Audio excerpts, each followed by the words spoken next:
주시는 말씀은 마가복음입니다. 마가복음 13장 28절부터 37절까지의 말씀입니다.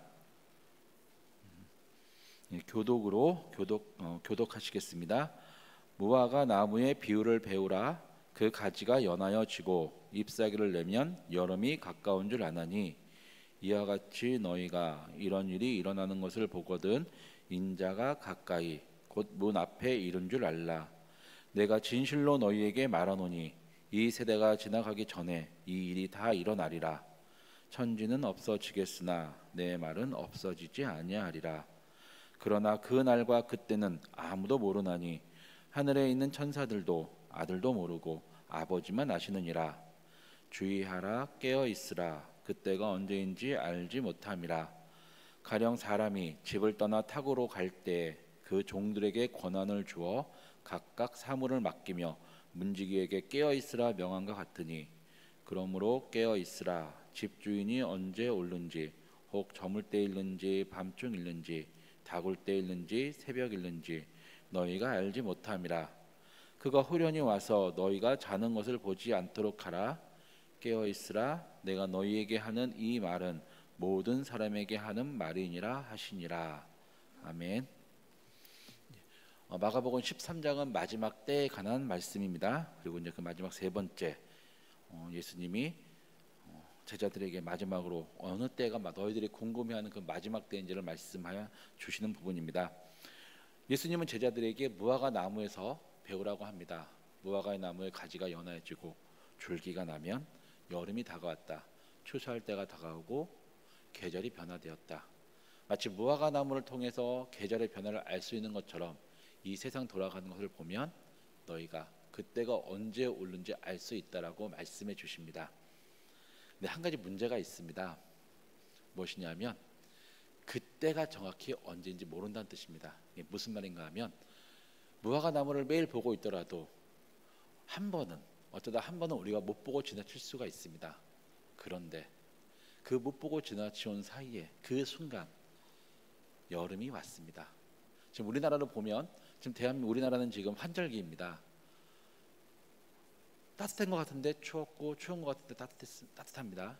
날씨가 계속 변하고 있죠. 근데 이 앞에 계단 올 때 보셨습니까? 나무에 노란 꽃이 아주 예쁘게 폈습니다.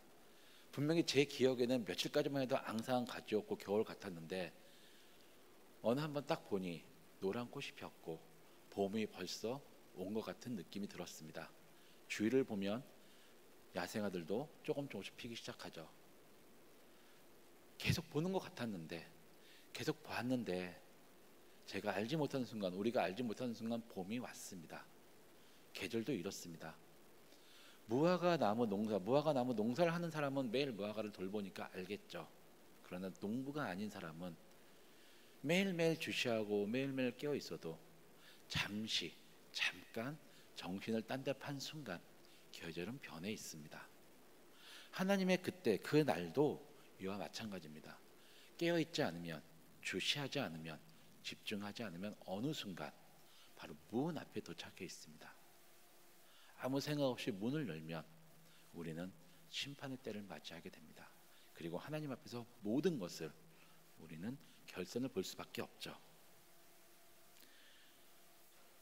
이처럼 마지막 때, 예수님이 말씀하시는 그 마지막 때도 똑같습니다. 집중하지 않으면, 주시하지 않으면 우리 앞에 와 있습니다. 그럼 우리는 어떻게 해야 될까요? 그때를 알아채야 되는데, 그때를 알고 있어야 되는데, 그때가 언제 올지 예상해야 되는데, 그러지 못할 때 우리는 어쩔 수 없습니다.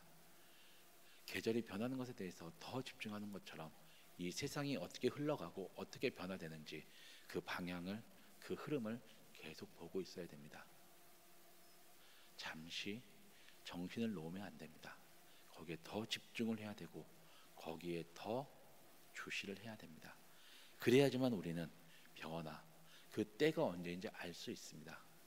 그럼에도 우리가 어쩔 수 없습니다. 살아가는 것이 있다 보니 주시하지 못할 때 있고 집중하지 못할 때 있고 돌아보지 못할 때가 있습니다. 그러면 우리는 어떻게 해야 될까요?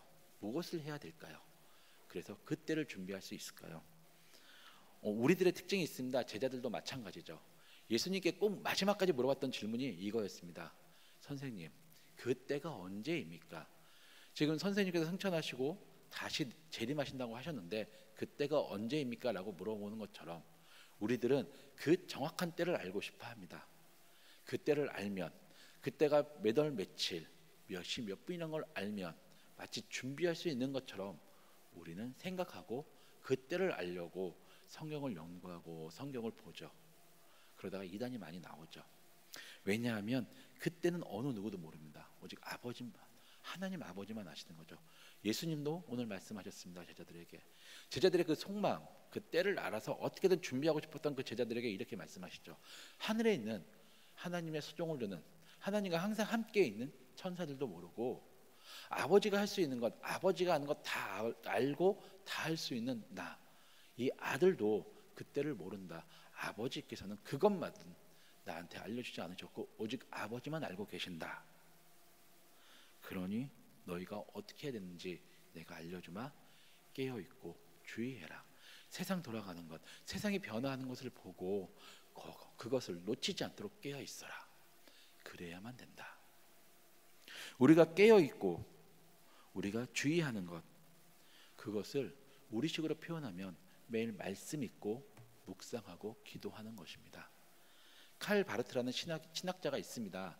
그 신학자가 이렇게 얘기했죠. 한 손에는 성경, 한 손에는 신문. 신문을 읽고 세상 돌아가는 것을 보고 말씀을 하고 그 세상에 돌아가는 것을 설명해주고 그들이 어떻게 될지 알려줘야 된다라고 하는 그 뜻입니다.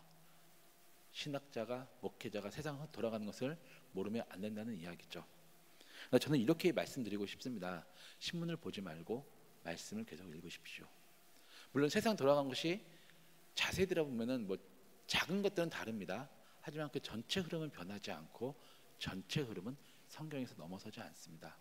우리는 매일 성경을 더 집중해서 읽고 더 바르게 읽어서 이 세상이 과연 성경에서 얘기한 대로 이 세상이 어떻게 나아가고 있고 어떻게 흐르고 있는지 성경을 통해서 지금이 이때이구나, 지금이 이 시기구나, 예수님께서 말씀하신 말세의 징조의 멸망의 징조의 시기에 우리가 지금 얼만큼 와 있구나, 성경을 더 자세히 더 바르게 편견 없이 선견 없이 읽어야 됩니다.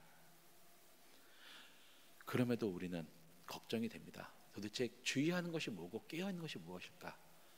마치 깨어있으라 그러면 24시간 쉬지 않고 기도해야 되고 24시간 말씀 읽어야 되고 24시간 예수님만 생각해야 된다고 우리는 생각할 때가 많습니다. 그렇게 해야지만 된다고 생각할 때가 많습니다. 그럼 우리는 잠도 자지 말아야 되고 우리는 언제나 긴장한 상태로 있어야 될까요? 예수님은 제자들이 그렇게 할까봐 다시 또 비유로 예시로 말씀해 주십니다. 주의하고 깨어있는 것이 무엇인지 한 주인이 저 멀리 타국으로 갑니다. 그러면서 자기 집에 있는 종들에게 각자 해야 될 일을 맡깁니다.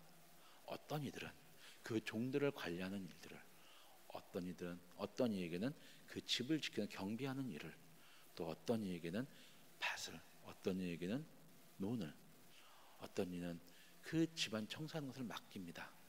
그래서 이렇게 말씀하시죠.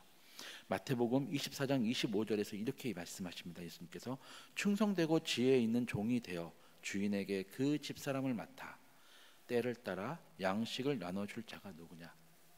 주의하고 깨어있는 것은 항상 긴장하고 있으라는 것이 아니라 주인이 떠나면서 맡긴 각자의 사명, 각자의 보직이 있습니다.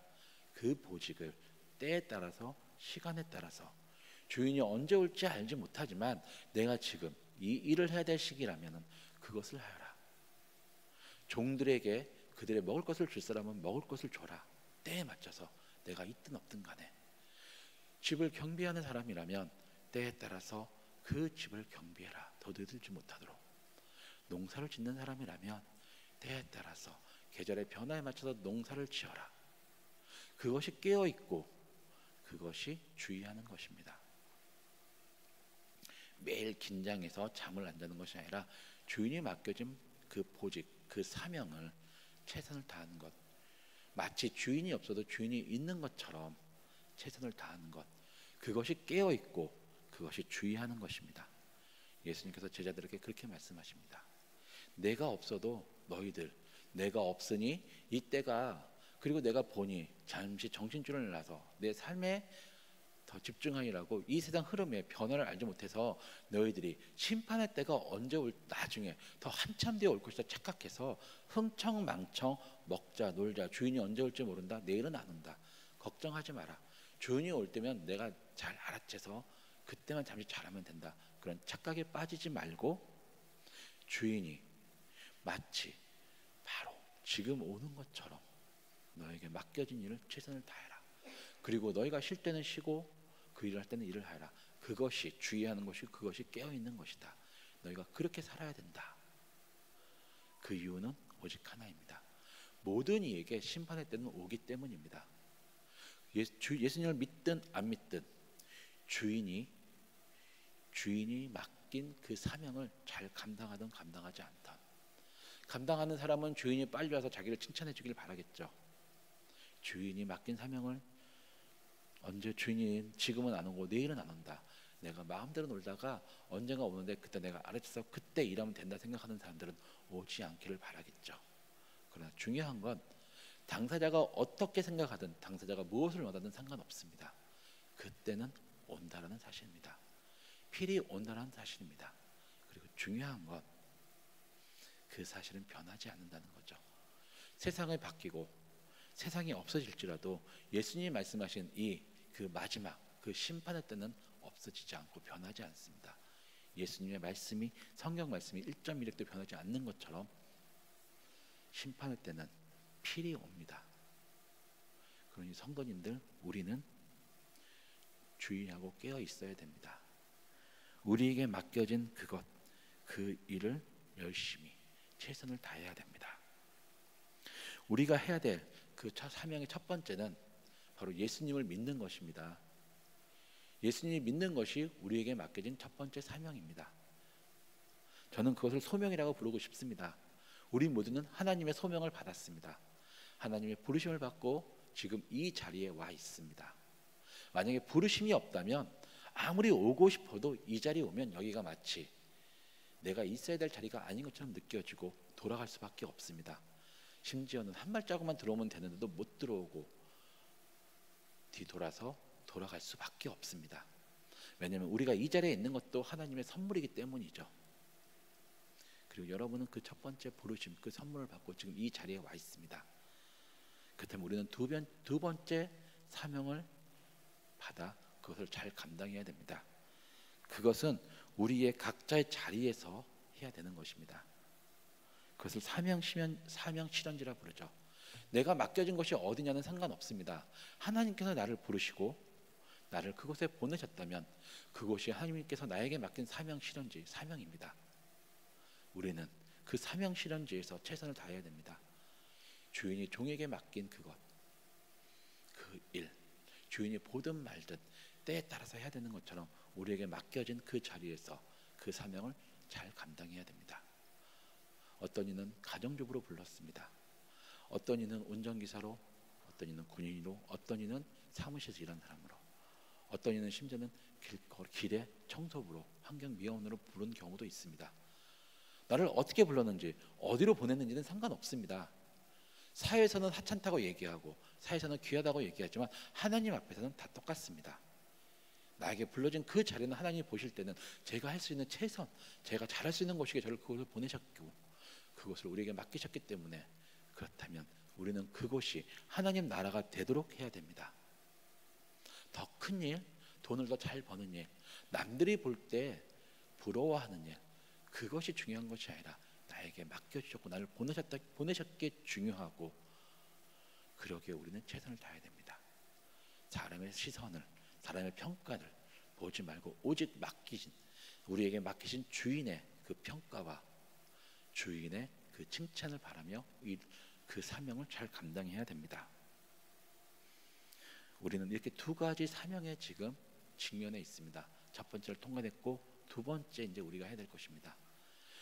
지금 성경을 보고 세상 돌아가는 것을 보면 정말 예수님이 다시 오실 때가 멀지 않았던 것을 알게 됩니다.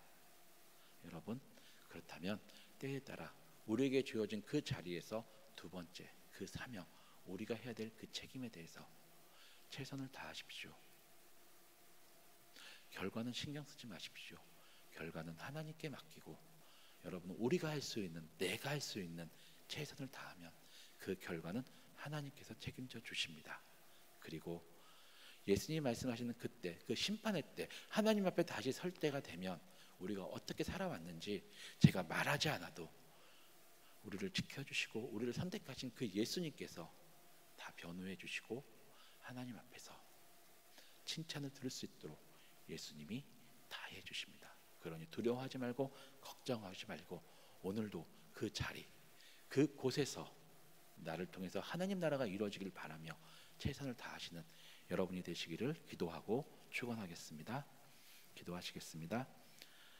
하나님 아버지 감사합니다. 무화과 나무를 통해 정말 세상이 어떻게 변하는지, 그 심판의 때가 언제 오는지 배우라고 하였습니다.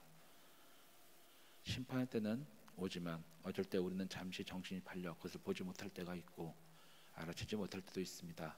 그러나 하나님, 우리가 걱정해야 될 것은 심판의 때를 오는 것을 알아채지 못했다고, 그것이 언제 온지 몰라서 준비하지 못했다고 걱정하는 것이 아니라 지금 나에게 맡겨진 그 사명, 하나님이 나를 부르신 그곳에서 내가 있는 곳이 나를 통해 하나님 나라가 될 수 있도록 그 맡겨진 사명, 그 맡겨진 직분에 최선을 다하는 것임을 하나님께 고백합니다. 정말 오늘 하루도 하나님 앞에서 살아가며 하나님과 함께 살아가며 하나님의 나에게 우리에게 주신 그 사명 최선을 다할 수 있도록 주님 우리를 지켜주시고 우리에게 힘 주시고 우리를 인도하여 주시옵소서. 예수님의 이름으로 기도드렸습니다.